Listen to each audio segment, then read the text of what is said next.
This week in Africa, the new coronavirus reaches East Africa as the World Health Organization upgrades the outbreak status to a pandemic. We'll also take an in-depth look at the drought in Zambia, one of the countries hardest hit by a phenomenon afflicting southern Africa, where average temperatures are rising twice as fast as the global mean. And the Seychelles Islands are battling to protect the world's largest seed, its indigenous cocoa de mer, known as the love nut for its suggestive shape and mythical aphrodisiac powers. But first, more on the coronavirus and other stories from Africa hitting the headlines this week.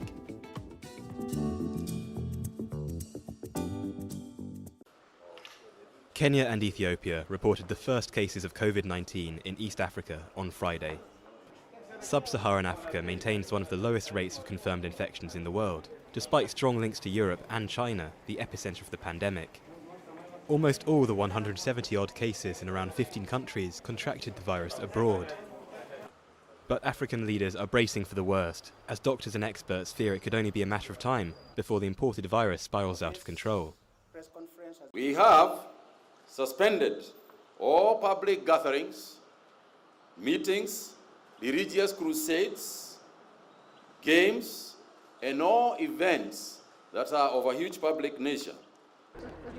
Elsewhere in the continent, South Africa is preparing for the return of a group of over 120 citizens who have been stranded in Wuhan, the Chinese city where the outbreak began. They will be quarantined in a remote resort before being allowed to rejoin their families. The Democratic Republic of Congo also announced its first case this week. Unwelcome news that marred optimism here as the country moves closer to declaring an end to the Ebola outbreak in the east. The World Health Organization also said this week that the coronavirus crisis worldwide could be qualified as a pandemic, but that it is controllable if countries step up measures to tackle it.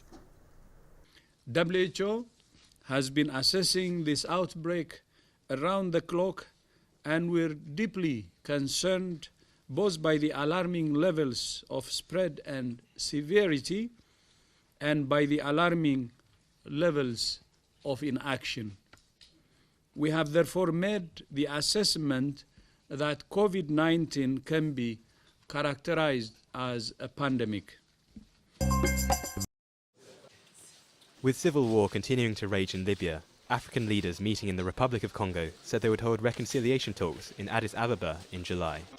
Thursday's meeting in the town of Oyo came in the wake of the resignation of the UN's Special Representative on Libya, Ghassan Salame, for health reasons.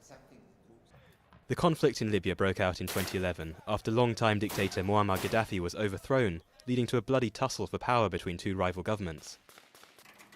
Based in Tripoli, the UN-recognised Government of National Accord is currently holding off an assault from rival forces led by military strongman Khalifa Haftar. Though the new talks have been scheduled for July, it is not yet clear who will be attending them.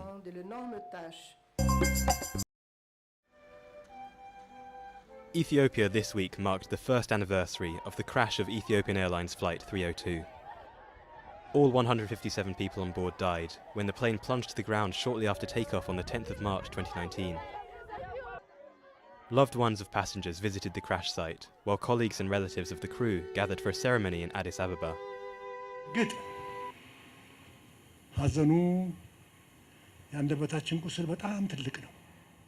The wounds of our grief are great.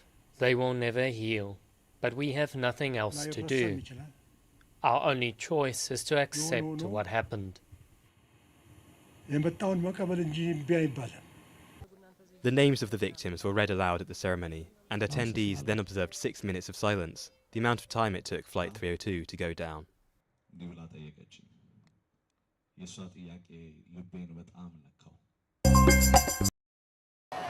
In Malawi, security forces fired tear gas at protesters as a pro-democracy activist handed himself into police over his call for anti-government demonstrations. It's true, I can confirm that the chairperson of the Human Rights Defenders Coalition in Malawi, Comrade Timothy Mtambo, handed himself over to police. This is in response to the warrant of arrest that was issued on Sunday. The Human Rights Defenders Coalition is one of the key opposition groups to lead protests since last year's disputed presidential election. The Constitutional Court later cancelled the results and ordered a fresh vote. Timothy Untambo has warned that 5 million people could shut down President Peter Mutharika's official residence if he refuses to sanction a new law that will pave the way to new elections.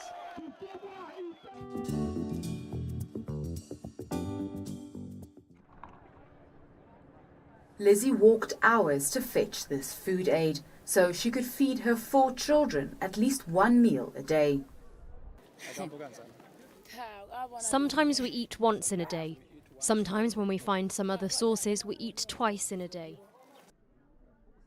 A severe drought is gripping the area around Simumbwe in southern Zambia. Humanitarian groups are handing out maize and beans, the first distribution in the area. Food shortages also affect schooling. I've got 70 pupils in my class. Just because of this hunger, there is absenteeism. Like for today, there were only 30 pupils in my class out of 70. It rained recently, but don't be fooled by the greenery. Crops have been failing for years. 45 million people are at risk of famine in southern Africa, according to the UN's World Food Programme. 4 hours drive east lies the Kariba Dam, which produces around 40% of Zambia's electricity. But now, because of the drought, the turbines can't produce enough power. For the year 2020, we are looking at a target of 275 megawatts. So basically that's about 25% of the plant capacity of the Kariba North Bank power station to be utilized as a result of the low water levels. Lower rainfall is forcing farmers like Godfrey to change their methods.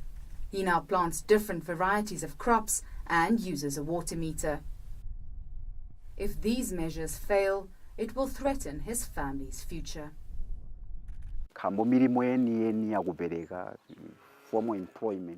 There are no formal jobs in Zambia, so we have to farm to have food to eat.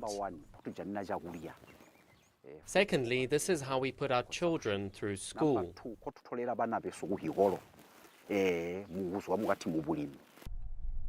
From a daily meal to school attendance and economic growth, climate change has spiraling effects that are hard to stop.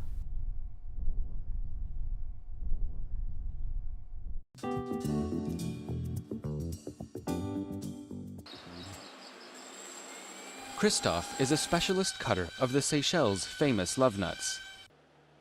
The sea coconut is unique to the island chain and known around the world for its suggestive shape. Christophe's job is to split the husk and harvest the pulp, which is sold internationally. Some cultures consider it a powerful aphrodisiac. Well, normally the Chinese. And also local people has a sort of superstition that they can grind it and put it in the alcohol, like whiskey, they can drink, and it gives them strength. That's a might, you know? Once extracted from the shell, the coconut pulp is sorted, dried, and packed for export. It's a zero-waste operation. The leftovers are processed into oil, and the empty husks glued back together and sold as souvenirs. Christophe has honed his skills for 10 years now. You feel Seychellois when doing this type of job, and it is unique in the world. So I feel really, really, really proud. The pulp can sell for almost $100 per kilo, and an empty husk fetches double the price. After centuries of over-harvesting, the love nut has almost disappeared. Since 2011, it's classified as an endangered plant species. It's first of all one of the iconic natural resources that we have. And when you have an iconic natural resource, it's always under pressure. The Seychelles have taken drastic measures to protect the love nut, which is the largest nut in the world. Harvesting is limited to under 2,000 per year. It's illegal to export the whole nut, and strict controls limit its sale. Authorities hope this will help save the unique fruit from extinction.